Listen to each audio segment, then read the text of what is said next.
That was weird. I'm gonna have to remember that artist. That's the first time I heard her. Yeah, well, Nathaniel's heard it. He's a music aficionado, so he does he does a secret spin. So if you're into music, check out Nathaniel's site. Channel. It's called Nathaniel Mars, and it is secret spins early in the morning for me, which I'm at 6 or 5. But it's lunchtime wherever you are, LunchBox Warren. Yeah. Wherever you are, it's lunchtime. But for me, it's 5 or 6 or 4 in the morning. And like I put notifications on. I'm like, shit, am I gonna be up for that? Because my time zone's like so screwed up, man. I'll get messages like 3 in the morning and I'm like, okay, what's on Skype? Oh, artwork. Okay, let's go look at that. Reply, oh, you got a question?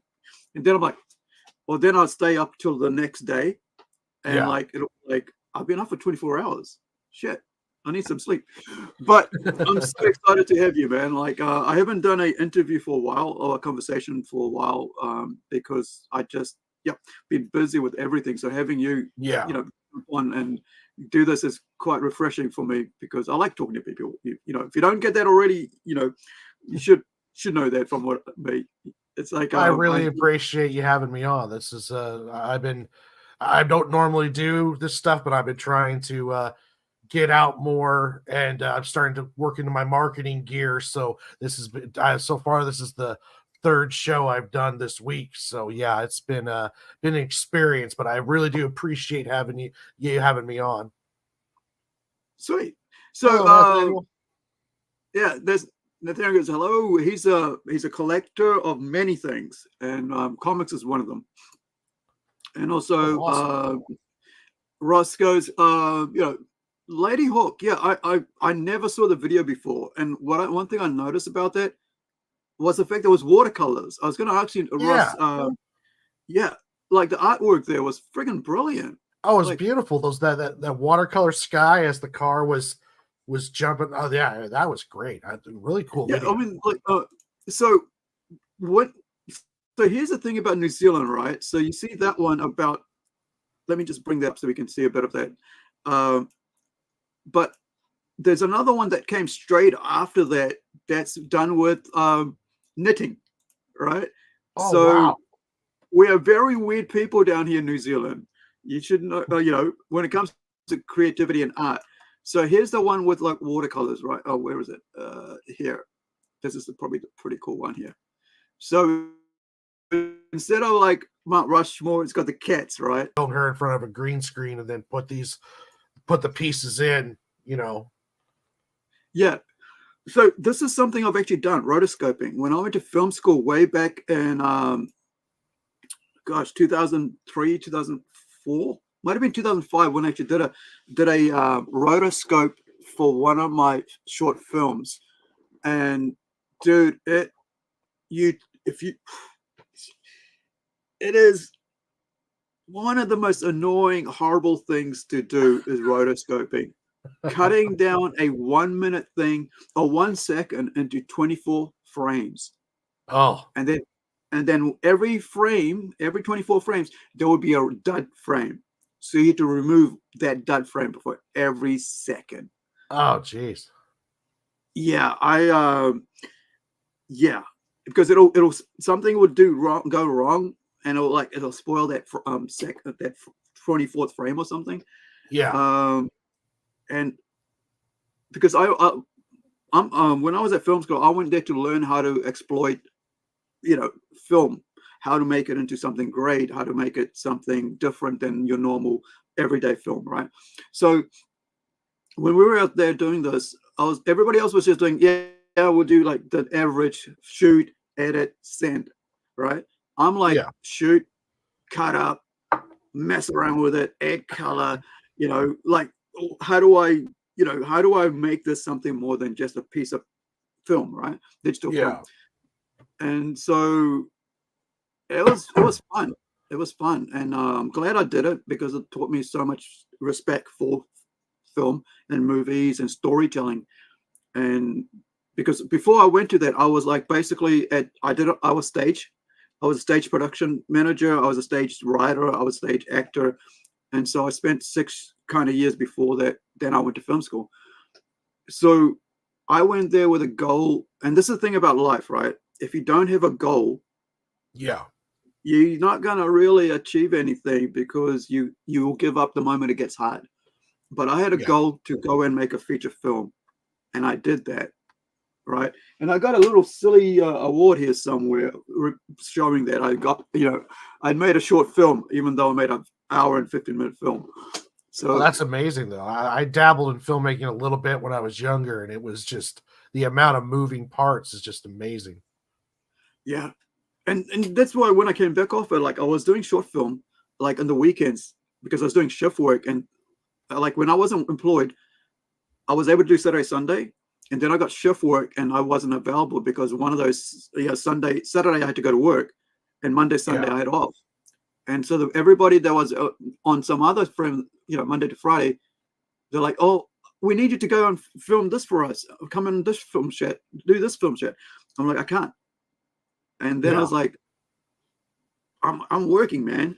And next thing was like, I had a car accident and it was like, I can't stand anyway, so I can't do filmmaking. So what was it? Comics. So I took everything I knew about storytelling and went, I'll make comics. And I've been in this world since 2007. However, nobody knows that because, I fell away, opened up a comic shop, did conventions and shit. But one of the guys that who's been to a convention is this guy here, Ross. He's a caricature artist. And so he's saying it looks like the background was watercolor and the film footage of her had been put through a watercolor effect. Yeah, that's what I thought, right? Yeah, that makes sense. And also, it's that moving background, all you need to do is have the still image and just kind of bring it into view and move there's, and you can create the effect like the characters are moving through across the background. Yeah, and the other thing that Russ does, he's actually an animator as well. So he's done animation for music videos as well. And he's really good. And it's so good. I love talented people. And he's very talented. Now, before we go any further, right, I'm going to put you on solo so people get to know who you are, and then we'll do a bit of short bio, and then we'll get into it. Because this is kind of different to an interview. This is more conversational. And that we get to relax a bit more and pass, what we call shoot the shit, right? In New Zealand. So, yeah. Well, hi, my name's LunchBox Warren. I'm 43 from the Pacific Northwest of the United States. I've been drawing since I was a little kid. Discovered comics when I was in the 5th grade through a Nintendo Power magazine, and then when I finally jumped over to Marvel, it was Joe Madura during his Uncanny X-Men run. And then from there, it just went down all the rabbit holes. I usually, when I first were buying comics, it was all based off the artist. I read the stories, but I was more about wanting to see Joe Mad just draw anything. Then when I when I was in the military, I discovered The Dark Knight Returns. And then it was down a rabbit hole of these adult comics like Preacher, Eric Powell's The Goon, Hellboy, going down where I started realizing, okay, you don't have to just make superhero books. You can make anything you want in comics. And then all the way through until I decided to bite the bullet and actually make a comic. I started in 2016. And, I was being influenced by a lot of manga. I was influenced by a lot of the indie creators, seeing what they were making. And then when I decided to make Sig and Joe, I threw everything that I loved into try to throw it all into one story, and then came up with this big sci-fi space adventure on this tiny little moon called the Waste Can.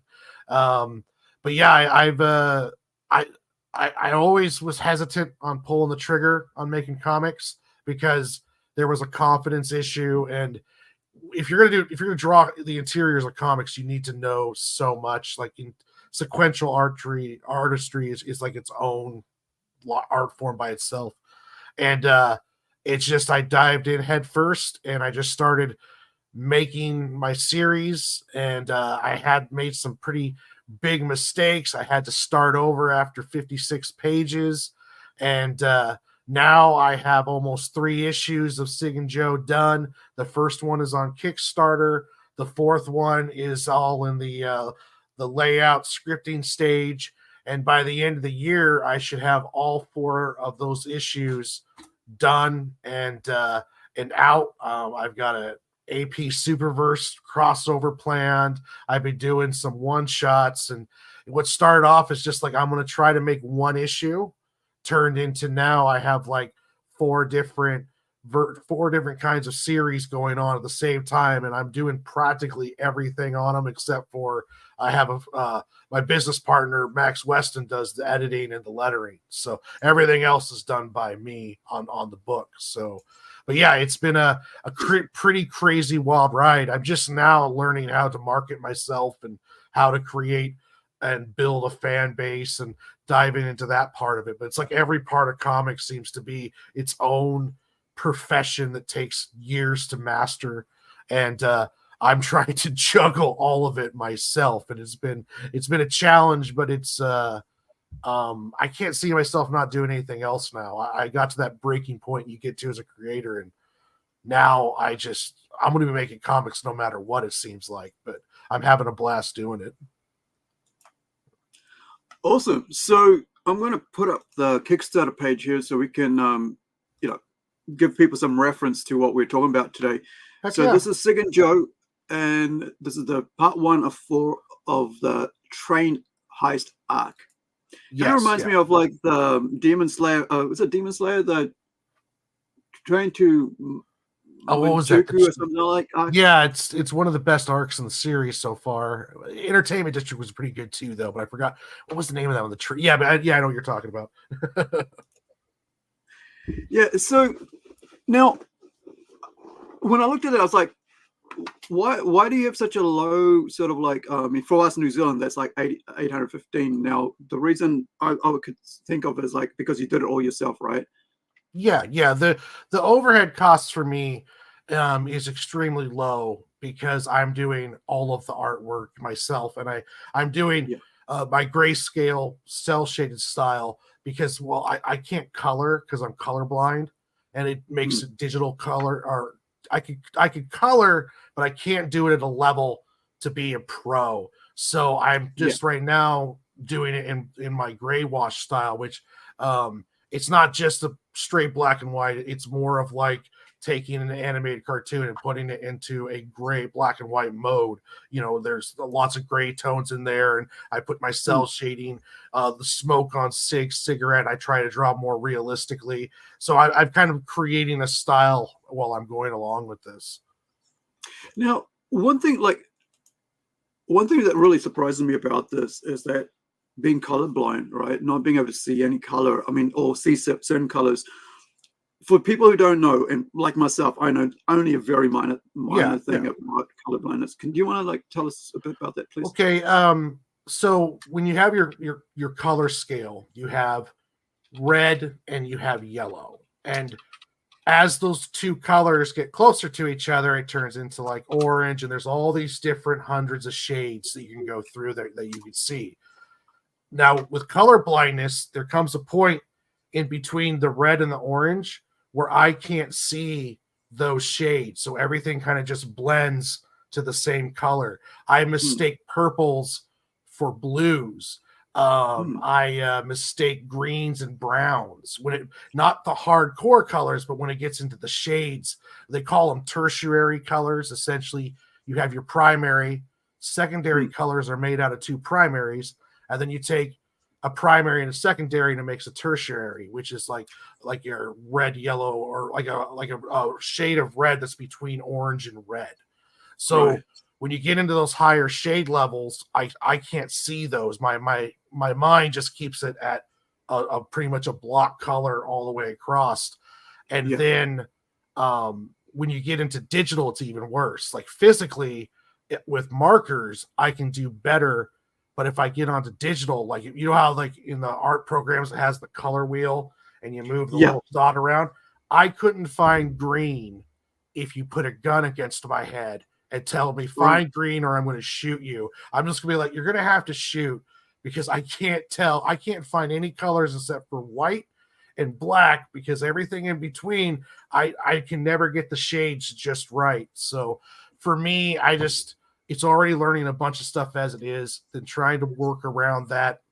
I don't want to call it a handicap, but whatever you want to call that problem. I just decided to do gray washing, and then I'll pay for a colorist if it gets to that point.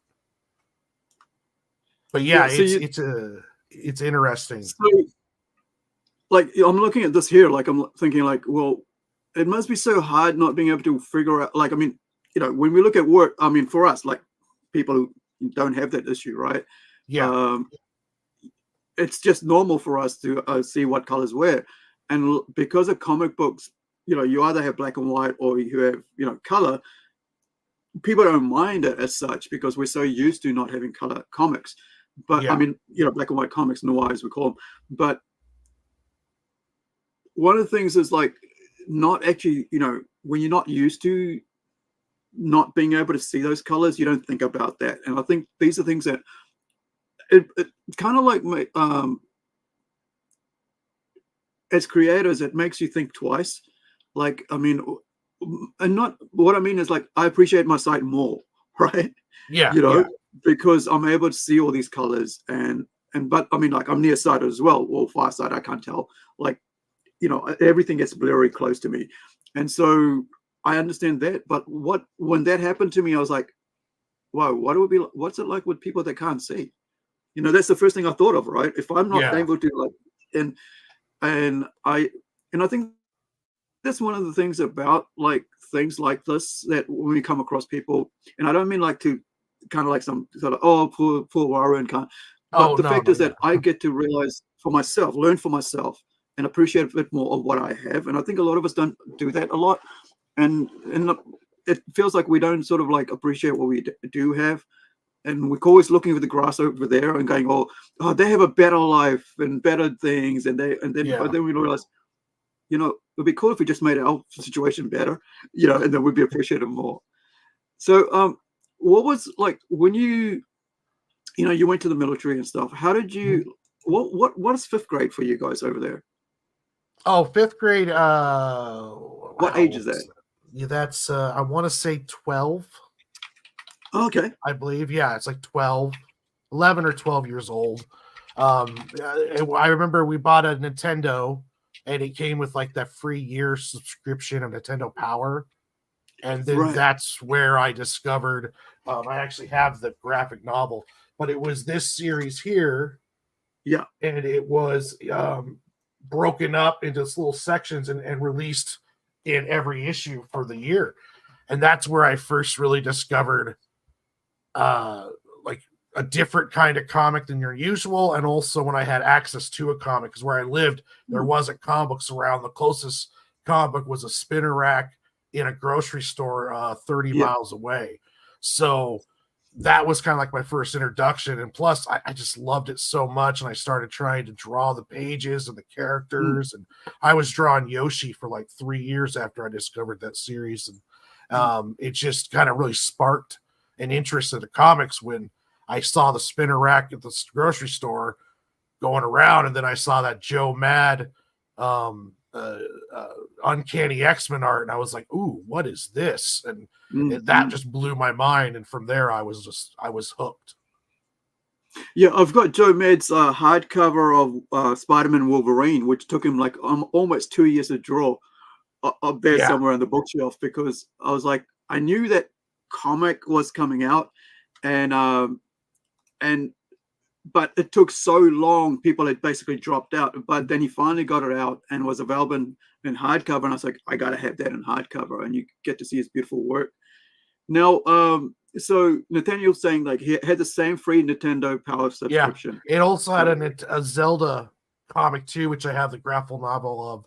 Also, but it was that was pretty cool seeing those two in there all the time.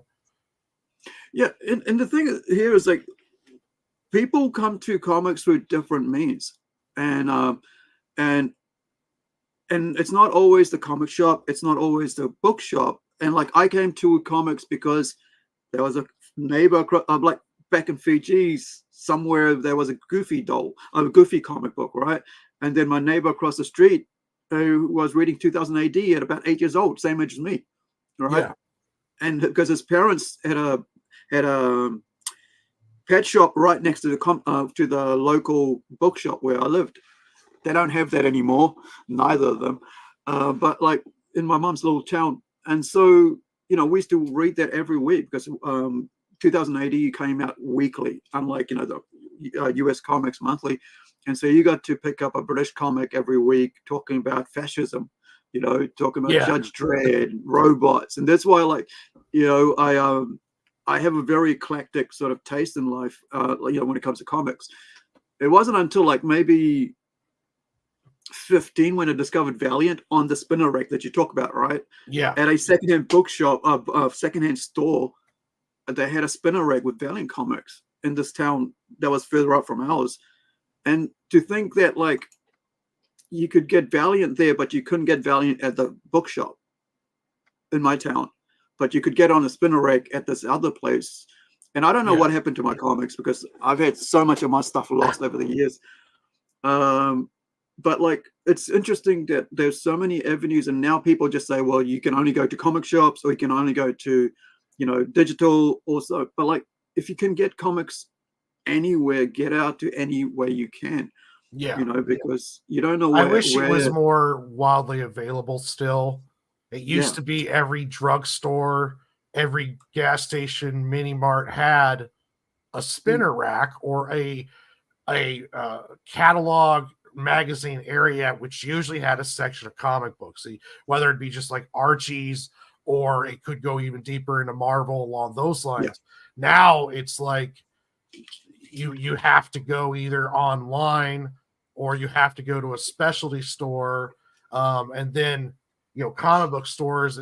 I'm lucky enough to be like an hour away from Portland, Oregon, and Portland is a massive comic book city that has a long history of indies, pros. I think IDW is out of there now. Bendis teaches a class there. Mike Mignola lives in the area.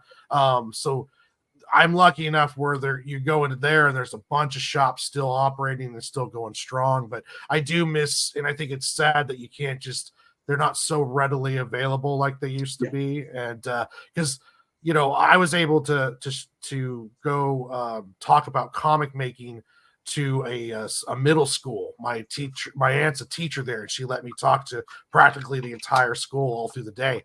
And being able to spark kids' interest into comics and stuff that they don't get to see is it's not as available just to walk by and like, oh, what's this? It was really cool. But yeah, it's the market's getting more and more constrictive. So we've got we'll talk about that a bit more, but we've got a comment here from Nugget Ross. He's saying like, fascinating that you can't see some colors, Lunchbox. Yeah, my sister bought me a pair of those outdoor colorblind glasses, and which I absolutely love her for because it's like almost $300. But I was almost disheartened when I put them on because it wasn't a huge shift, but it was really surprising to see how dull the world was because I didn't have the range of colors. Like I was explaining to her, it's like, imagine going back, your eyes are a 4K television. Mine are one of those old school square fat backed ones that didn't even have like it had like lower than 780p. It's like just imagine a real dull colored resolution on a movie. And it was surprising to me how much color blindness affects my vision. And I also thought it was ironic that my passion happens to be the one thing that color blindness really affects. Nothing else in my life, color blindness has been a problem for me. But the one thing I want to do for the rest of my life now, it happens to be a massive crutch. So it's like basically it was like me, right? Like I want to do filmmaking. Now I can't stand long hours because to do filmmaking, you got to at least be able to stand 12 hours a day on your feet. Oh yeah. So you just basically, you know what? I'm just going to shift gear and go to comic books and still do tell stories, which is what I want, but change.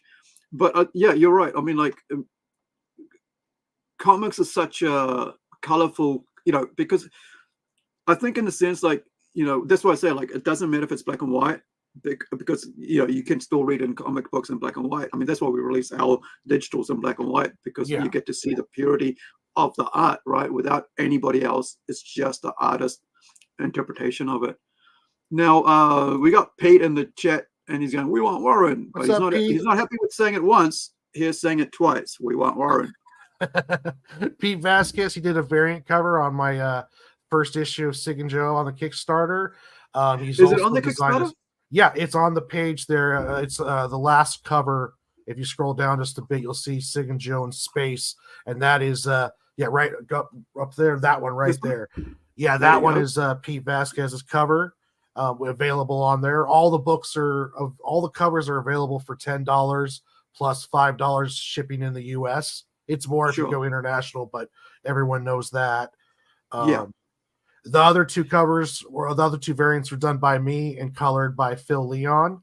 He did the one that does most of my coloring for me, and this is the special digital PDF cover that's only on the PDF. The one above this one, but that's the standard cover right there. So this is the PDF cover? Yeah, I made a cover for just the PDF, seeing how that goes, and then this is the cover for that one, and this is the standard cover right here. This is the one that I print the most of. Okay. We'll dive into the story soon, but like let me just check with so with the comic availability, like, you're 12 years old, you get a Nintendo subscription.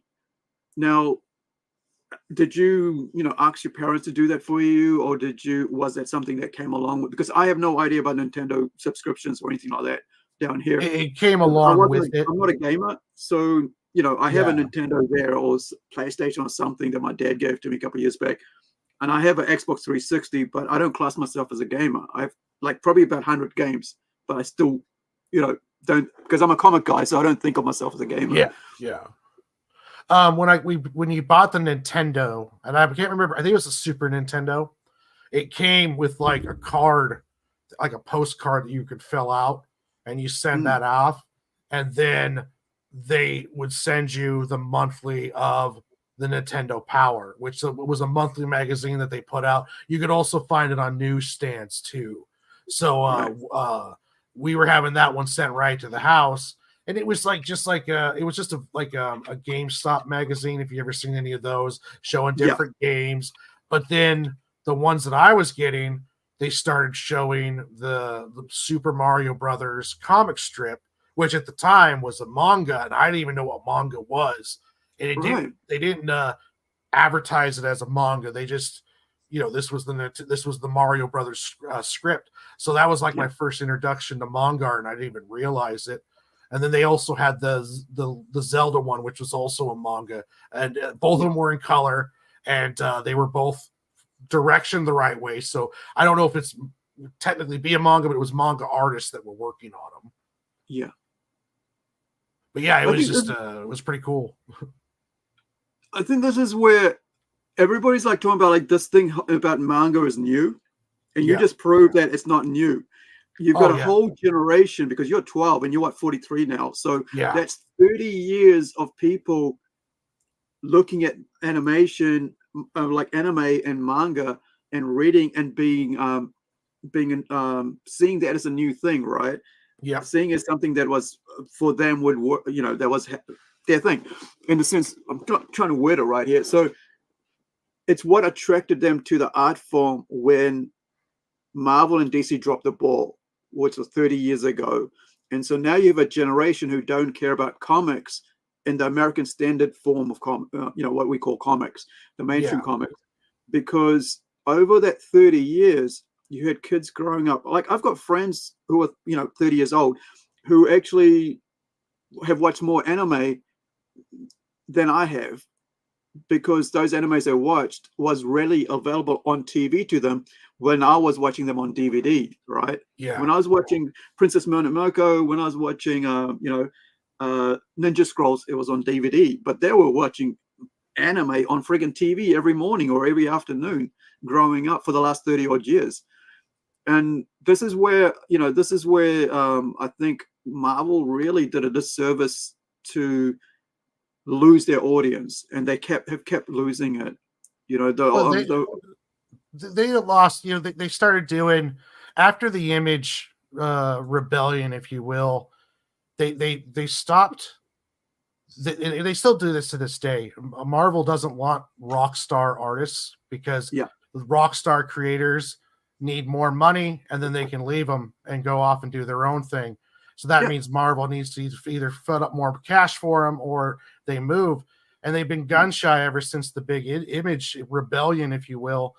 And for me, I was big into Marvel until they started doing every 6 months a massive crossover. So I go into a comic shop and it's like, oh, I got to buy 35 books just to find out what's going on in this Spider-Man issue that I like because John Romita Jr. is drawing it.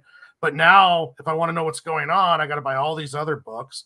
And they just kept on doing it over and over and over again. And for me, I ventured away, got into more, I want to say indie, but it's like, Preacher. Preacher's Vertigo, so that's actually mainstream. But like Eric Powell's Goon, Hellboy, going off into Ninja High School. When you're going into the smaller press areas, because the stories were self-contained, they were there was more of an art form to it, better quality. And then with this whole new DEI woke agenda Marvel, where they're trying to target new audiences or whatever, it's just got to the point where it's not like I don't like the fact I don't like the art, I don't like the writing, and I'm kind of out of it now. I will say they're having a turnaround though, because Ultimate Spider-Man, I got the first 4 issues of that, absolutely amazing artwork, story. In DC side, Sean Gordon Murphy's White Knight run was amazing. I still loved anything Snyder works on, who did Court of Owls and Death in the Family, all of those. So there is hope for that, and I do see there could be a reemergence if they get their priorities straight. But with if you think about like Court of Owls was like about 10 years ago. Yeah, it's the best thing recently was probably the White Knight series by Sean Gordon Murphy. I do have a Batman and Robin book that has amazing artwork, but I haven't sat down really to read it to see how the story is, because it's really high energy artwork it's awesome. It reminds me of the old Nightwing and Batgirl comics, the Kane's daughter Batgirl comics. Well, those were awesome. I can't remember the name of the artist on that one. But it was mainstream really kind of pushed me away. And then I was just like, it's not, I don't like it. Is this that Princess? Is this the new X-Men? Is it the X-Men? This is what I can't figure out. I don't know if it's the X-Men, but it's supposed to be the X-Men. It looks like Princess. I think her name's Princess Mononoke's the artist. It's Peach Monaco. Peach Monaco, yeah. I love her art, but I have a couple of the covers. Yeah, I've read one of these, and it's X-Men 3. This is X-Men now. Yeah. I only have one of them, and it's like issue 4. I need to get the other 3 and really to tell if it's a good story or not, because I'll give it a shot. I'll give any comic book a shot if the artwork's good and it looks interesting. Yeah. And her artwork is actually, me personally, I like it. I don't know how well the story is. And the one book that I did read did not feel very X-Men to me at all. I did like the artwork though, but it was like, I don't see X-Men here. It doesn't feel like X-Men. Ultimate Spider-Man felt like Spider-Man. Like, this is awesome. But Ultimate X-Men so far, I don't know. Well, Nathaniel was saying Ultimate Spider-Man is great. Ultimate X-Men is great also, right? Maybe the Okay, story is cool. great. But the Yeah. funny thing here is like, Nico, the least you can do is get the book. Nope, that time of the month, I can't jump around. I'd be a horror show. Just like last week, how, the other characters going, how convenient. You get your period every time we have Jim. Yay, Oh, we that's need to know thrilling. about Shark Week in a comic book about X-Men. Shark Week, oh hoy, guys. Yeah, a little too real. Yeah, and it's like it kind of feels like excuses, but like seriously, I like Peach Monomoko's artwork. I do. I love her cover work, but I would not have hired her to do artwork for interiors for an X-Men book, especially when your X-Men book is when you've just released your TV series, right? 97. Yeah. And everybody's excited, and then you go, we got to get this person to do our interiors now. We shouldn't get somebody like, I don't know, maybe Jim Lee, who could really bounce back and bring us back to 97 and really sell lots of books for us. No, we'll get someone who does cover art to do interiors in watercolor for and this is why people go away. And like, I know Nathaniel said it's a good book, right? I get it, the story's good, but really it's about comics, is about the artwork. Now, if people are going for the audience that they think they're going for, they're not getting those audience, because DC Comics went down 25% in sales last year alone. Yeah. That's not cool, because like that is suffering. And I don't like to bag on that, because look, the reason I mention it, because the comic stores are not going to be making money off it. They're not going to replenish their stock, as they say, like financial stock, by comics that people won't buy. And if you have a target audience, you need to make sure that target audience is going to the place where you're selling.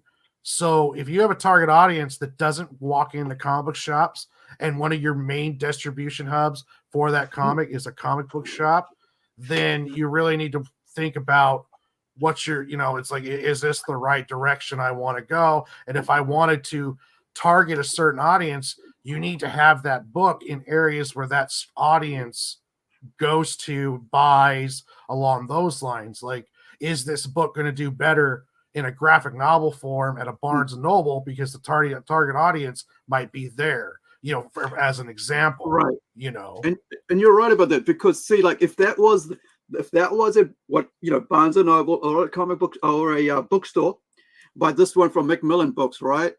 Yeah, all ages. This is called Hollow Fields. I picked this up for $5 because at a hospice or secondhand shop, right? But this is what I would like to see Monomoko's work in: a graphic novel at a bookstore, right, where these comics are not sold. What I would like to see, it's talking about artwork here, like in comics, right? Because if you have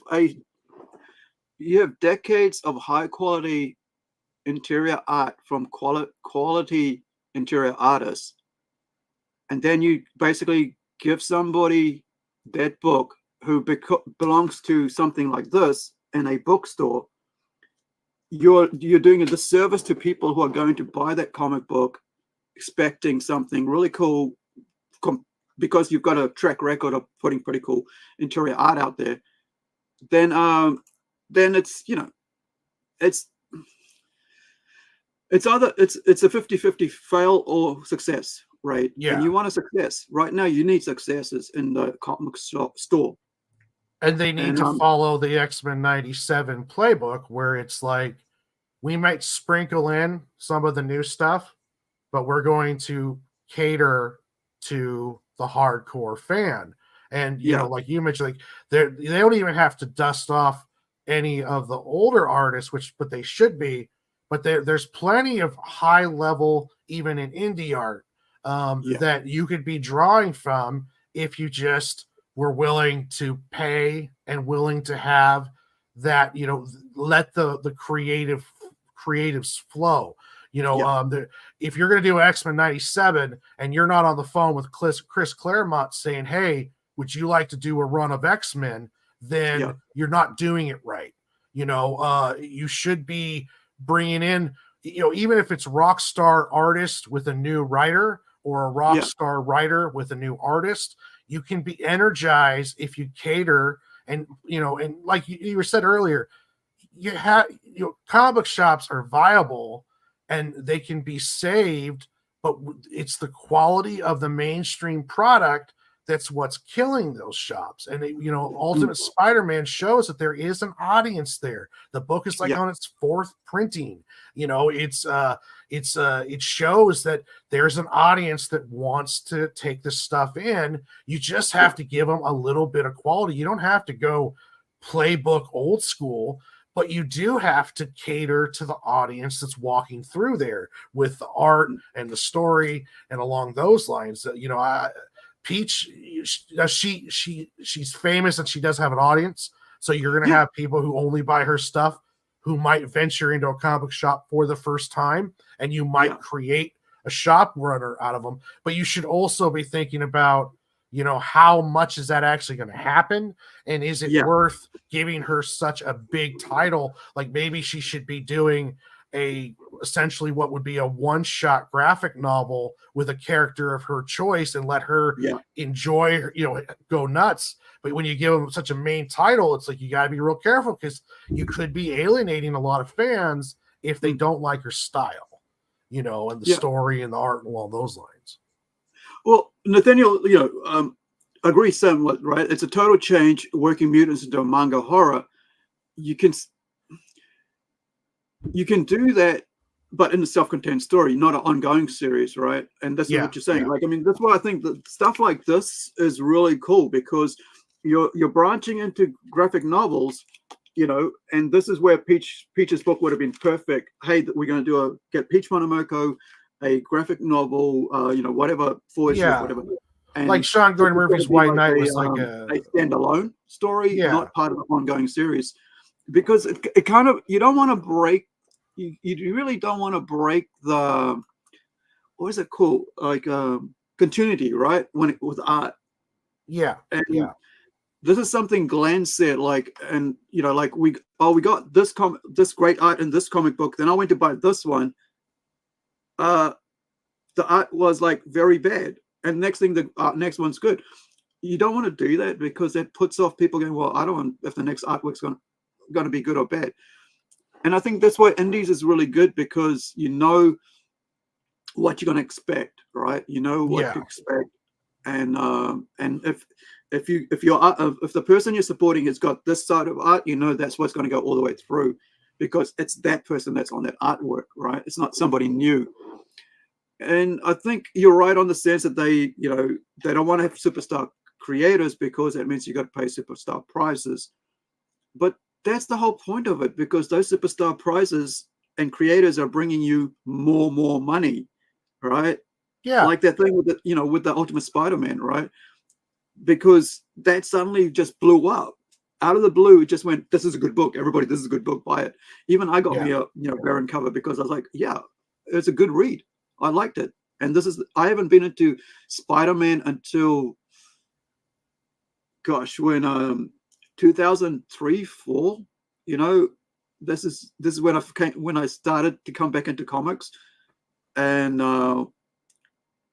even that one sort of like made me go away because of Mephisto One More Day thing just when I don't want to, And now it's sort of like it's basically they've gone back 20 years to that where he's married, now he's got kids, and I think it's a good thing.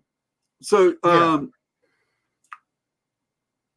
so Nathaniel's going, having it as an ongoing keeps people coming back into a comic shop. So I see it as a positive. Ultimate X-Men is one of Marvel's most popular books right now. Is that due to the art or is it due to the story? Well, when they told me it's a X-Men told as a manga horror, I'm instantly interested now, and I'm going to either be looking for the graphic novel when it collects, or I'm also going to be looking for back issues of 1 through 3 because I have 4. Because that sounds really interesting to me. So it's one of those judging a book by its cover thing. Maybe you got to like kind of keep, because manga horror is really interesting. So I'm much more interested now. I'm going to definitely look it up. Yeah, I mean, I this morning I was watching before I went to bed. I was watching. How was it? Level 2. Let me see where it is. Level 2.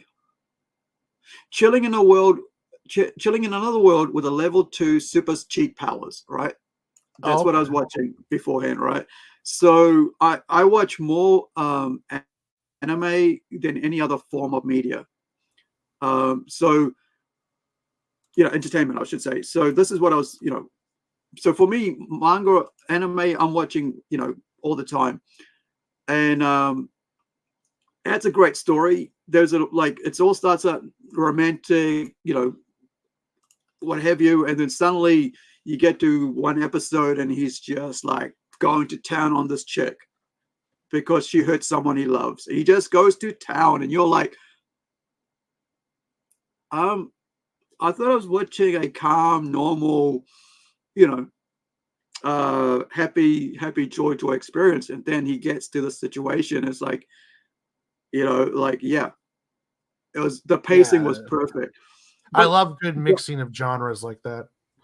Yeah, so it's a isekai style, which I'm also writing one called Zolandia, which is an isekai style comic book fantasy, but because I love that whole parallel universe things.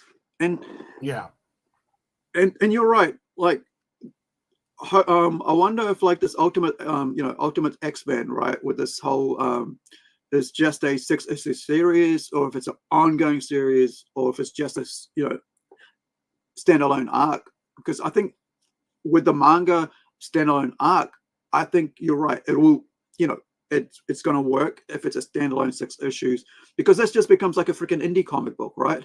Yeah, because it's like a single artist doing a single book. But my whole thing is like, well, calling it Ultimate X-Men basically means it goes back to Ultimate X-Men, right, from about 20 years ago. With who was it? Mark Miller was writing that. It was like I think Mark Miller and Adam Kubert or Andy Kubert was doing the artwork for Ultimate X-Men when it first started, and then it changed later down. I think Mark Millar was writing it. Wasn't he also writing the Avengers, which was with Brian Hitch as the artist, I believe? I really liked the Ultimate line. So back in the day, it was good. Yeah. Yeah, well, the Ultimate one was one that I was really reading because there were good stories in that. And that's where they got that whole Avengers thing, right? With the shield and all that for the movie. Yeah. And so that works. The other thing is, I forgot to post out there to say, hey, Art Victim, who's one of your supporters here, and he did excuse me, if I remember right, he did some work for you on here. Yeah, both Pete did the variant cover and designed a sticker for me. Art Victim also designed a sticker for me, the Marv Apologize sticker. It's a 5x5 die cut. I already got them ordered and on the way here now. And awesome. Yeah, I absolutely love what he did with that sticker. Pete did the other one of the Chowder Squid, which is part of the story for issue 1. Both did I love those sort of things, man, because like I was just gonna show you this. Like, so one of the things about stuff like this with Kickstarter and stuff like that, with stretch goals and stuff. So this week I was out at the game shop. Like, one of my friends runs a card game shop, and this is from, I don't know, One Piece or something, or is it? Oh, that's cool. Pokemon, right? Or is it? I think I'm holding it upside down. Yeah. Oh, okay, cool. Yeah, it looks like a Pokemon. Yeah, so I was able to pick that up, and then he goes, "Oh, I've got another one. Do you want another one?" It's like, yeah, all right, why not? So I got this one as well. Oh, cool. And so, because I like collecting badges as well as pins, as well as stickers. Nice. So this is from what is that? Like from Harry Potter or something. Yeah. Yeah, I think this is what I like about Kickstarter, right? I like crowdfunding. It's like having people, and of course, Naomi was here as well. I'm not sure if he's still around. Hi, Larry. I'm not sure what manga means. What does manga mean? Oh, Is that something? manga. That's how he says manga. It's just Right. manga. Right. I guess it's a Canadian, right? Not manga. Oh yeah. Oh, and if you you get the digital tier, you're going to get a copy of Niobe #1 PDF in the digital tier on my Kickstarter. Well, any tier gets you the PDF, but Right. if you go with just the base level PDF for $5, you get issue 1 of Sig and Joe, you get issue 1 of Niobe, you get a 12-page ash can of my other one-shot series, How the Realms, or The Day the Realm Stood Still, and also some other digital goodies. It's a really great deal for $5. Right. So now that we're there, let's go talk about the comic book. All right. So let me bring up the link for. So this is the link for the comic book, guys. If you want, if you can, do support the Sig and Joe comic book. Like Warren just said, digital. You've got physical ash cans. So much good stuff out here. And so this is the Adventures of Sig and Joe, issue 1, part 1 of 4. And he's, like you mentioned earlier on, if you weren't here, they're already on issue 4. We're working on issue 4, outlining it now. Yeah, I'm finishing up the artwork on the pages of issue 3. That'll be done before the end of July, and then it'll be full speed production on issue 4, which will be done by the end of the year. I can do about 50 some pages of art in about a 3-month time period if I don't have anything derailing me, maybe 2 months. Right. So I've got a pretty good fast system now. Right. So take us through the book itself. Like, let's go look at this story and how many pages. Take it away, man. I'm going to let you tell us everything about it. You go back up to the top real quick. Yeah, The Adventures of Sig and Joe. It is the first arc is a 4-part arc, but it's going to be an ongoing series. It's the elevator pitch, if you will, is the quick elevator pitch is it's essentially like Firefly, Aqua Teen Hunger Force, Mad Max, and Blade Runner had a baby. It's a mixture of a lot of different stuff, but at its core, much like Firefire, Eric Powell's a goon, it's a comedy action adventure that has a lot of heart in it. The story takes place on a small little moon called the Waste Can, where 2 brothers, Sig, a wisecracking, sharpshooting cigarette, and his brother Joe, a no-nonsense, hard-hitting coffee cup, and their family of misfits, battle against the evil Dab Corporation, the corrupt Federal Alliance of Planets government, and the Children of Rex biker gang, who controls most of the Waste Can's underground elements. They're all fighting against them to protect the innocent citizens of the Waste Can. It is the first issue is a 44-page black and white comic, black and white, but it's more of a grayscale. I have a style where I put in essentially it looks like it had color, and then you just put it into a black and white mode, so different shades of gray on it. I've got a lot of manga influence and a lot of very cartoony kind of style, a lot of energetic, but I also like trying to do a lot of action. The first issue is done. I already have them printed. I have all the variants printed. I have the stickers ordered. So I have a very low goal, and part of the reason why that goal was so low is because I essentially already have everything, and since I do 99% of the work of the book myself, my overhead is extremely low. So I figured I'd go with a lower goal and see how it goes and start building the audience and build upon that audience. Every Kickstarter, issue 2's Kickstarter will be going live in September, with issue 3's possibly by the end of the year. It depends if I want to do it at the end of the year. I might wait to the very beginning of the first year, and then issue 4's after it. It's a passion project that I've been working on since 2016, really. It's my college course in making comics. I love the story. It's created my love and passion for comics. And you're going to, if you take the step and you jump into the adventure, you're going to be surprised. There's some outright laugh out loud parts. And as the story goes, I hoped I can capture you and give you the same feelings that I had when I was reading like Eric Powell's Lagoon or watching Firefly, where you're laughing, you're in awe of the action, and then you get hit in the gut with a tender moment.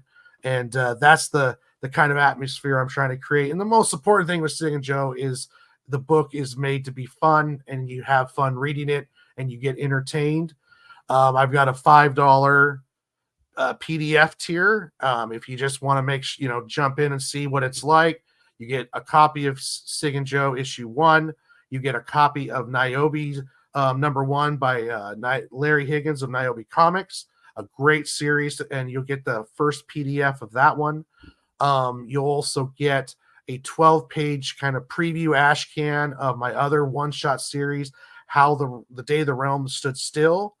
You're going to get a PDF digital copy of all of the variant covers, as well as a little digital package that has some wallpapers and some for cell phones and computers of my pinup art and some other stuff that I've made. If you want to get a physical tier, $10 with a $5 shipping in the US, $15 get you the comic book in hand.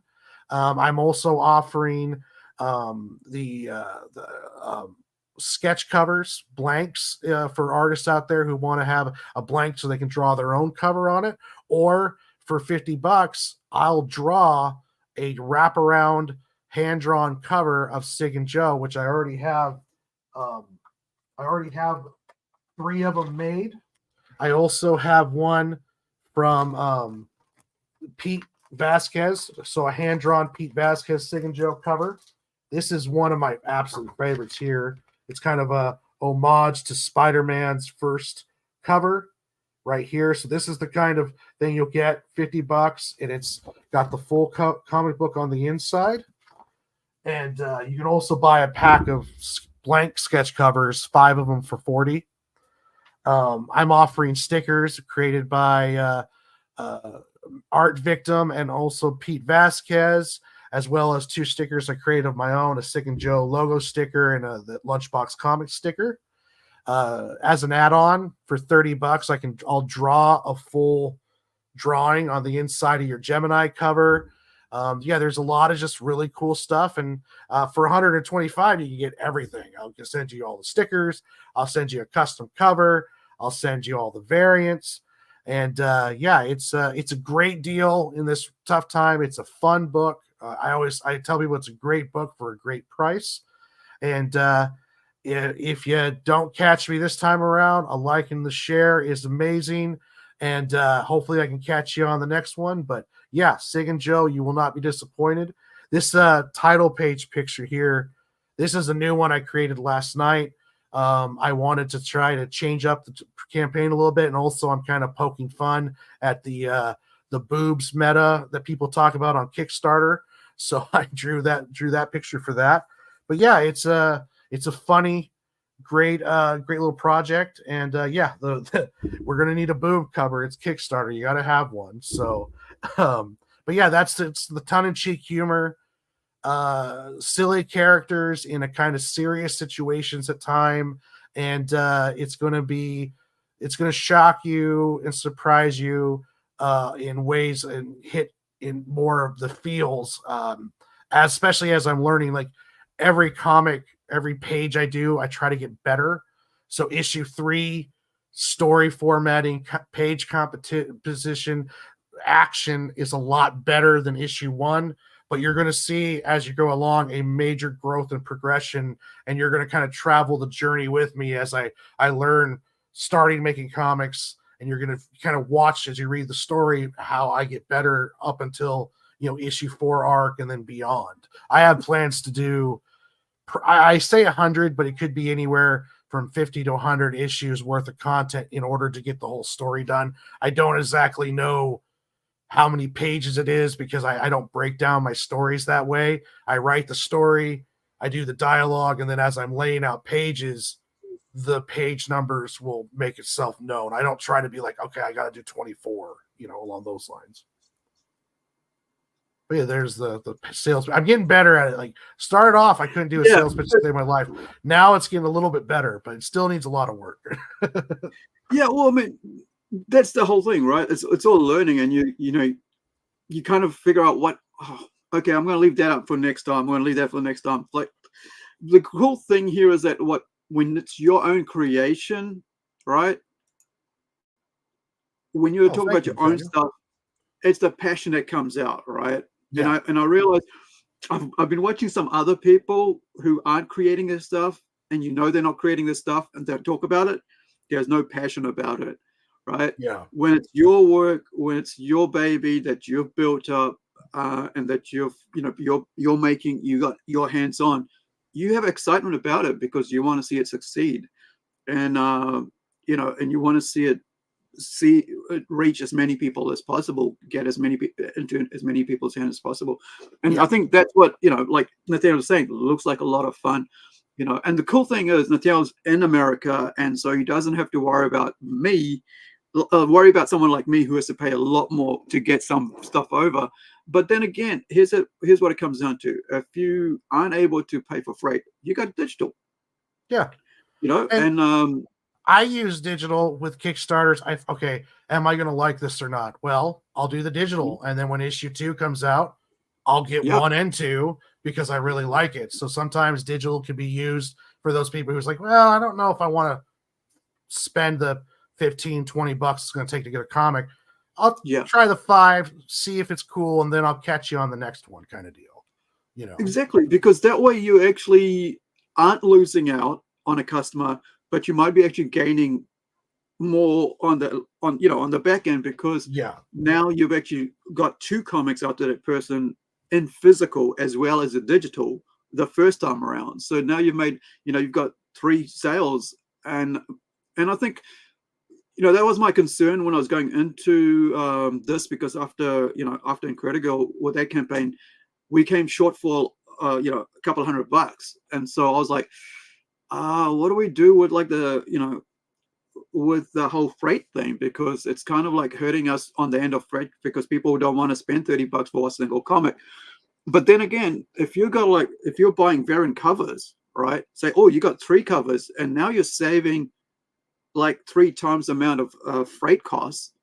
You're winning if you do it that way. Yeah. And I think that's what I missed out on thinking about, and I learned from that. It's like, okay, it's good to say, hey, you know what? Okay, we can do cover packs, and that way, by having cover packs, you're not only just getting 1 comic, but you're actually getting 3 comics or 4 comics or whatever it is. Yeah. And you're not, and you don't then worry about the freight cost, because you are dividing it across 3 comics. So it only means like you only, whatever it is for me, for New Zealand, it's $10 plus whatever the price of comic is.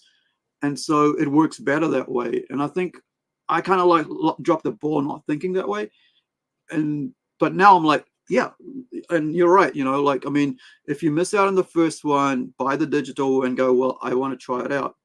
And that's why we offer the black and white and digital now first, even before we go to color, because you learn from other people, right? I mean, we're watching everybody else out here, and by the way, we do a lot of interviews like this and conversations like this with other creators, because we're all learning off each other what works for us, because we know that some things might work for some people, might not work for us, but there's always a middle ground where you can things that work for everybody, And so yeah, I'm so glad, man, that I just can't imagine having a passion for comics and not being able to see the colors in it, in a certain way. But here's the thing, like, I've got a friend who can't use his left arm. Yeah. And and yet he is as full of life, as full of gratitude and everything about him, because as a kid he was shaken as a baby, so his whole left side is paralyzed.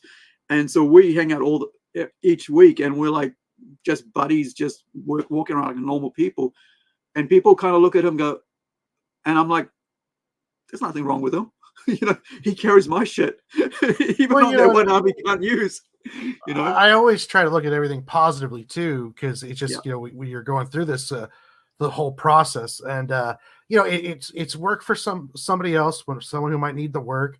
And two, I'm already putting on enough hats.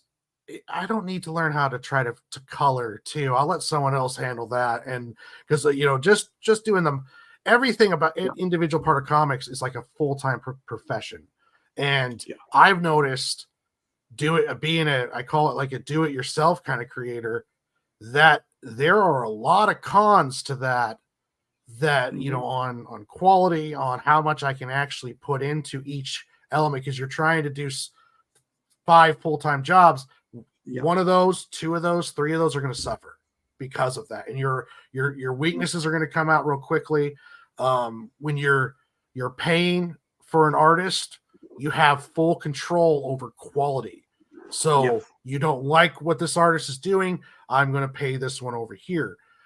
With me, if my art isn't good, that's on me. And if I want to get better, I have to practice and get better. So, you know, if you wanted to change your artists up and your art style up, all you got to do is just find a new artist. For me, it's a whole process. So I save money on the end, but everything is now quality-wise is on me. Advertising is on me if I'm not going to pay someone to do it. The artwork is on me. The writing is on me. So it puts a lot more pressure, and it also, if you want to succeed, you're going to have to, you know, really work hard to make sure that you're doing at least every one of those steps at an okay level.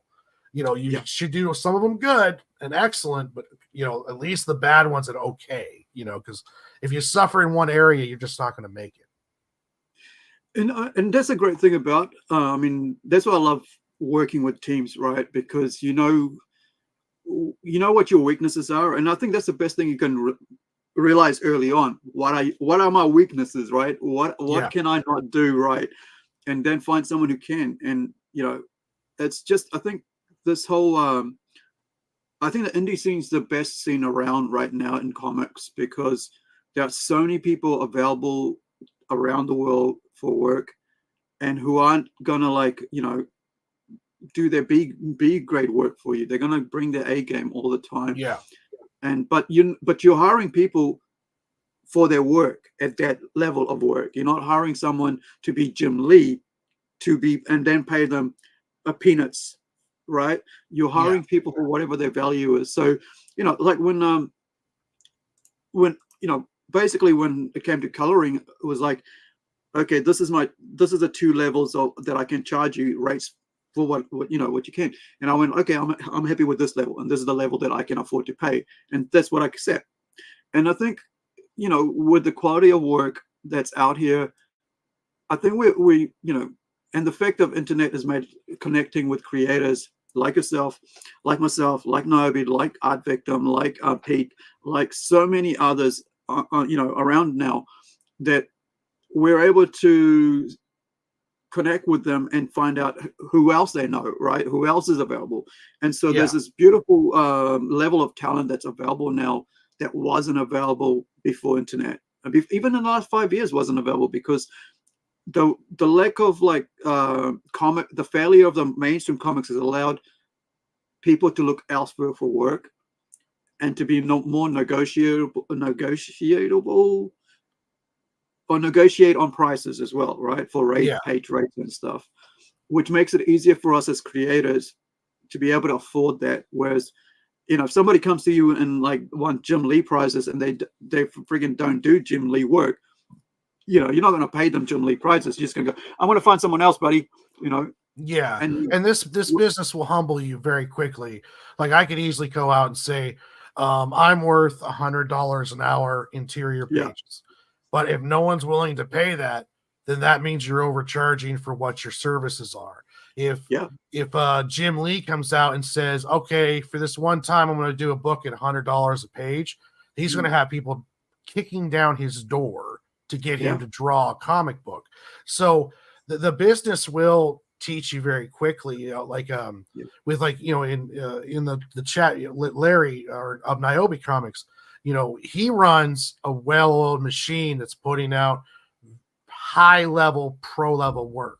And that's the reason why he's a big success on AP. That's the reason why he's a big success on his Kickstarters. And because he's hiring a good team, good quality artwork, has a good eye for it. And if you're going to do this business and be good at it, you have to have a level of honesty with yourself and with your product. When I look at Sig and Joe and I look at my own artwork, I'm not saying I'm bad, but I know that there's plenty of people out there who are better.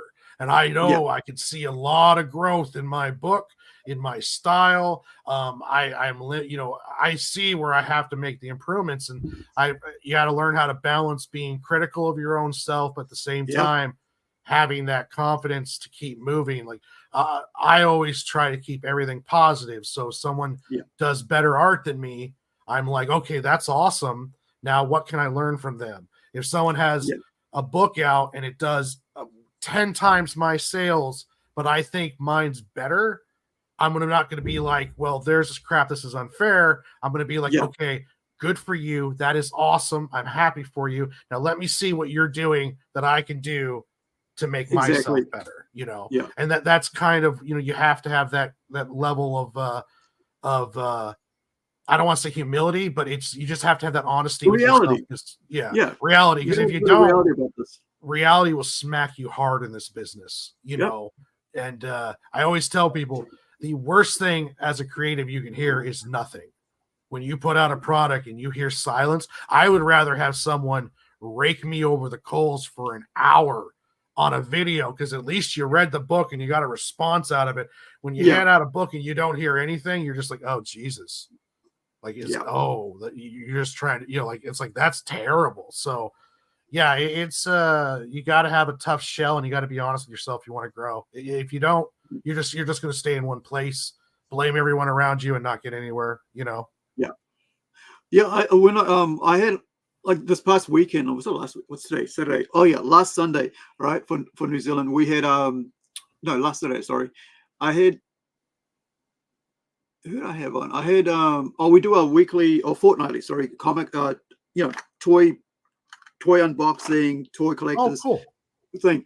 And so Big Stu out of Texas, he was one of he owns a toys and comic store out there in Texas, Borgia, and he he said, oh, I got my book now, because he backed to some Kickstarter. I said, I got hand delivered, because he's friends with Hawk, who's our publisher at Rising Sun Comics, and it was, the Kickstarter was run for INCREDI-GIRL was run there on that page for Rising Sun. And he said, I received it. I said, oh, can you do a review? He said, oh yeah, okay. I said, I don't want to know anything about it. You are free to say whatever you want. I'm not even gonna, I don't even, I'm gonna put you on, and you just. And so he got on there and just gave an, honest opinion about the book. And I was like, cool, I got a B+. So I was like, yeah, that's cool. Like, I didn't expect it to be like an A+, friggin' all those, number one in the world thing. I just wanted to, okay, so what I need to do better? Oh, he wanted a bit more mainstream art style. I said, okay.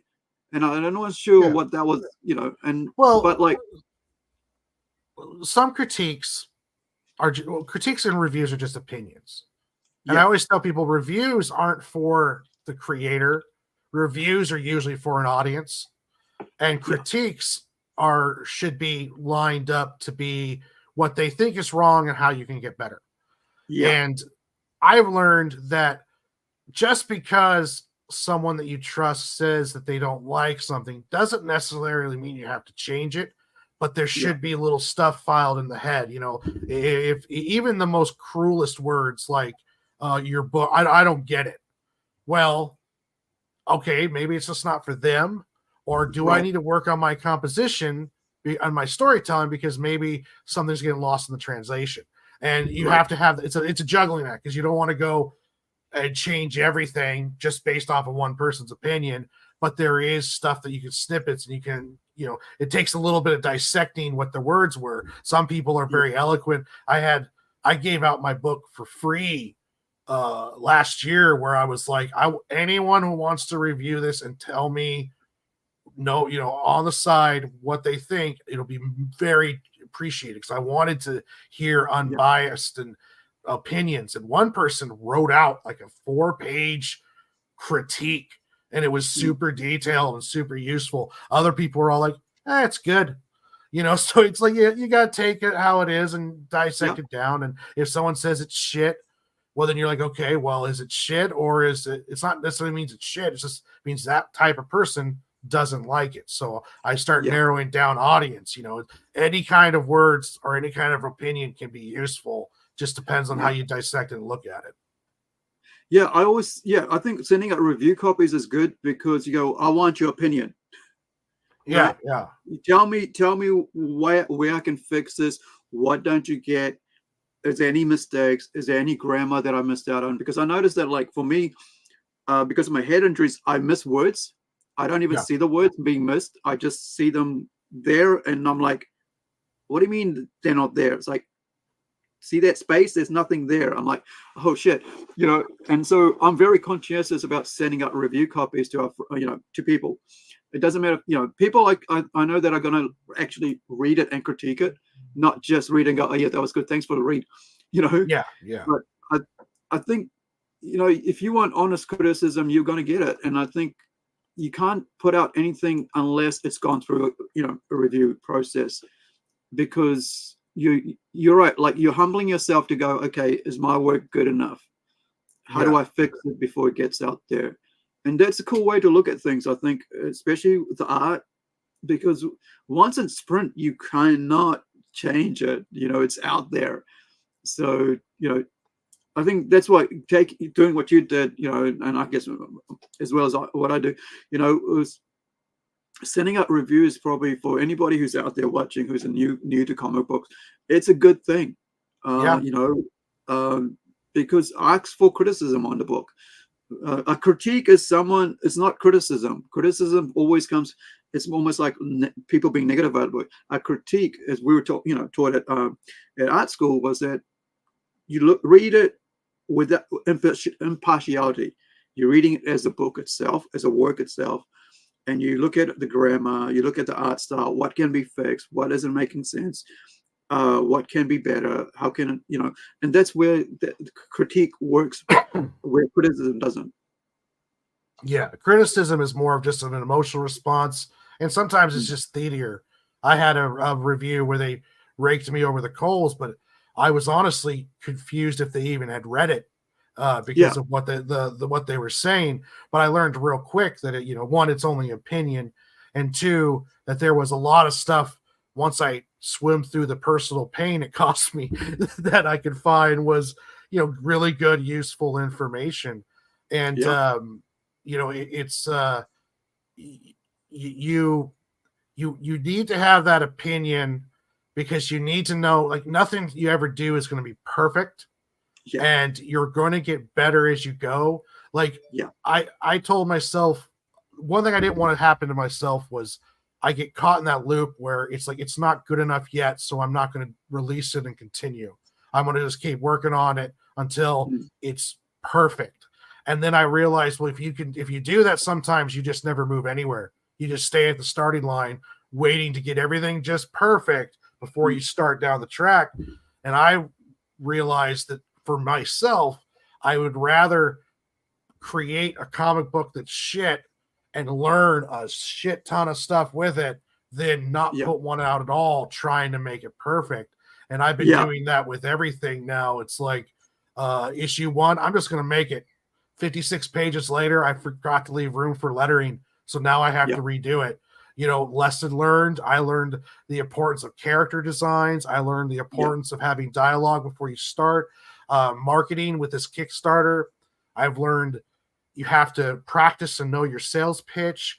You have to understand how each of the social media platforms work, so you can get your best reach areas. You have to constantly be out there and consistent. And all of this stuff is learned through just going through the process and being like, okay, I could have done this better, where I'm failing at this. Okay, now I need to know where I need to work and get better at it. Like I tell people, it's like making a cake. I give you the ingredients, and you just keep trying until it's a cake. It might take 100 attempts, but you're going to learn every time you do it. Oh, that's why we keep the temperature here. Oh, that's why I'm using this ingredient at this time. Oh, so because with me, you learn all the stuff you're supposed to do, and I'm like, well, I can skip that step. oh, I don't need to do that step. I'll figure it out as I go. And then you get to page 10 and you realize that the character you've been drawing for the last 9 pages is supposed to have cargo pants on. You've been drawing them as slacks. Now you got to go through and redraw everything because you were figuring it out as you were doing it. And, it's just constantly mistakes leading to mastery, constantly moving until you figure it out, like the proverbial monkey with a calculator kind of thing, Well, I mean, with our guys, we always go through thumbnails, right? We think out the page, and even after the thumbnails, right?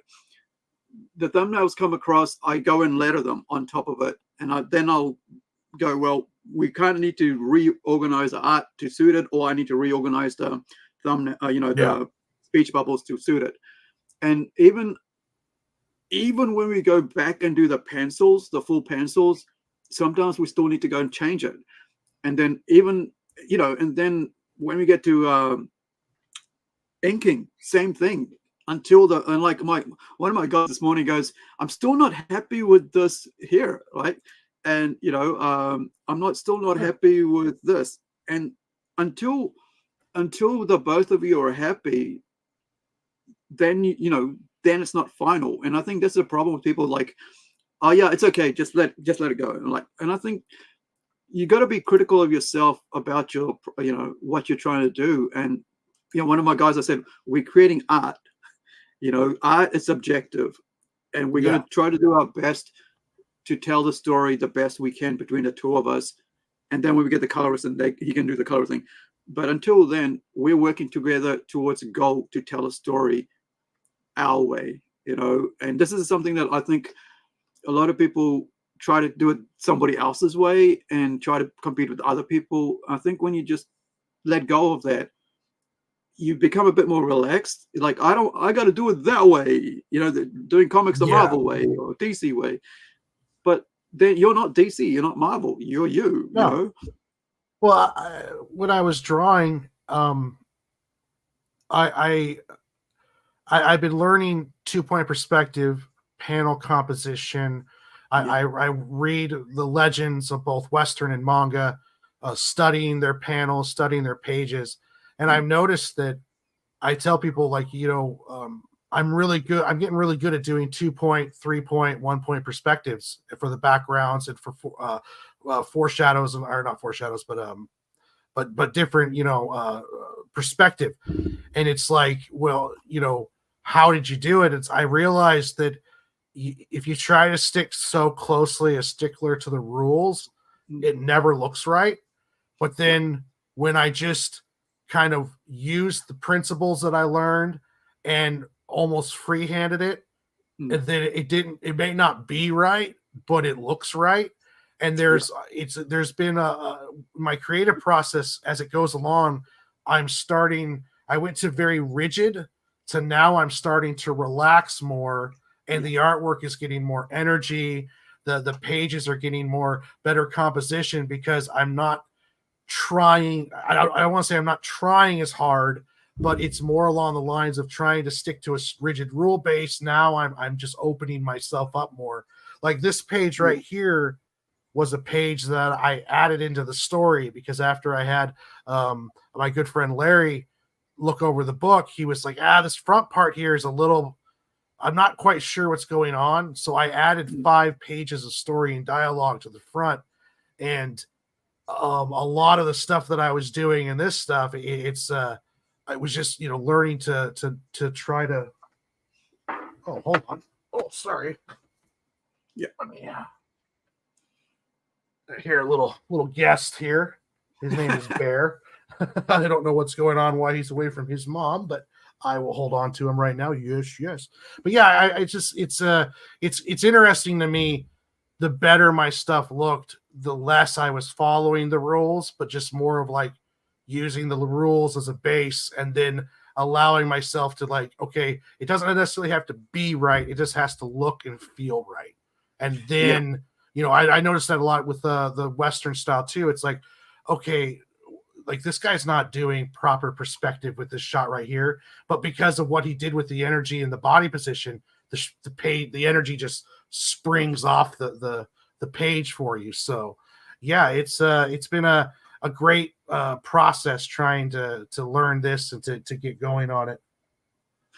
All right. So as we finish off here, I've got Nathaniel here says by sharing your by sharing your process though, it's very it's valuable information to anyone who wants to get a project completed. So thanks. And that's basically what this is all about, like having conversations and just talking with independent creators. It's like you get to learn how it all comes together, and I think that's important because we're not trying to put on professionalism as a hat. We're just we're independent creators. We're creating and learning off each other to do stuff and hoping that people will learn from that. So as we finish off here, Warren, do you want to? I'm going to put you on solo. What I do usually is like a words of wisdom thing, right? Which basically, it's you get about 3 to 5 minutes to, or how many more minutes you want to take to just something for new creators out there, or some words of inspiration. So let me get the title up, and then we'll do that. Yes, words of wisdom. Yes.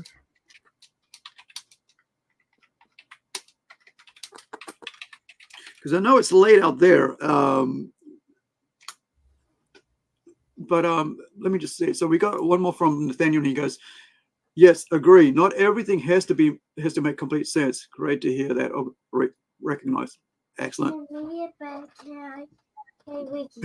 Yeah, go ahead and sit over in the chair. I'm almost done, buddy. Sorry about that. All good. All right, so I'm going to put you on solo, and here we go. When you're ready. Yeah, for creators out there, comics is an amazingly difficult and crazy task. It's a crazy world to get into, but it's a beautiful and rewarding one. So whether I was able to talk to a middle school class about making comics, and I told them the three things to remember about making comics is that the best way to learn how to make comics, in my opinion, is just to make them, is to just go for it and then learn from it and just keep making each page, each panel, each section better than the last. And then the next thing to tell them to remember is that, if you're making a comic, you're a comic book creator. No one can take that away from you. There's different levels. There's high levels up in the pro areas, but there's just people who scratch out little comics on paper. Either way you do it, you're a comic book creator. Hold pride in that, and never just stop moving forward. And the last thing to always remember is that if you're not having fun, it's just you're not doing it right. And at the end of the day, this needs to be fun, and you need to have a rewarding out of it. And you need to, and if it's not, then just change a few things and work to get that passion ignited into you. But if it's not fun, you're doing it wrong. And just everyone have a great night. And remember, no matter how difficult it gets for you, when the self-doubt creeps in, when the voices, the best thing to do is just to keep drawing. You'll never regret an hour drawing a page out. You'll never regret just putting your nose down, no matter what the brain's telling you, and just working. And just draw every day and just keep at it, and you will get it done. It might take you a long time. It might be a rocket ship overnight. Who knows? But the important thing is that you never stop. Oh, all right. All right. Thank you for that. So with that, guys, thank you for watching. For everybody in chat, thank you for being a part of this. And thank you, Warren, for coming on. And do check out, thank you for having me very much. Thank you. You're welcome, man. So do check out, guys, Sig and Joe, Adventures of Sig and Joe on Kickstarter right now. I'll put the link in the chat again, just in case you guys are grabbing it later, on the rewatch. So here we go. I think hopefully that's the one, because when you go to copy paste from Kickstarter, they tend to give you a whole lot of other stuff. So Adventures of Sig and Joe, guys, do check it out. Links in the chat. And as Warren said, the comics are already printed, so there won't be much of much of a delay once it's all sorted out with when Kickstarter takes their share, which is quite a bit. So hopefully you guys can, support him there. And wherever you are, hey, remember digital, right? You can, if it's too much on the freight, to support digital, because it is still supporting, the creators out here doing their hard work. So thank you, Nathaniel. We'll get you on the flip side on B side and the A side on Secret Spins. And for everybody who's watching, again, cook it down or have a good week wherever you are. And Warren, do you want to just say something before we finish? Oh, thank you for having me on. Thank you, Nathaniel. And thank you for everybody that was in the chat. Again, really appreciate it, Ari. Thank you so much for having me on there. And hopefully we can do this again with less dog interruption. It's all good. Good to see a puppy on there. All right. Like I always say, guys, wherever you are, be well, be safe. Now, and the usual, right? Got a loved one close by, give them a hug and a kiss. Let them know that you care. Otherwise, use Facebook, social media, cell phone, text message, all that good stuff. Because you don't know what people need right now. Let people know that you care. And wherever you are, be safe. Have a good week. We'll catch you on the flip side, and click it down. Or bye-bye.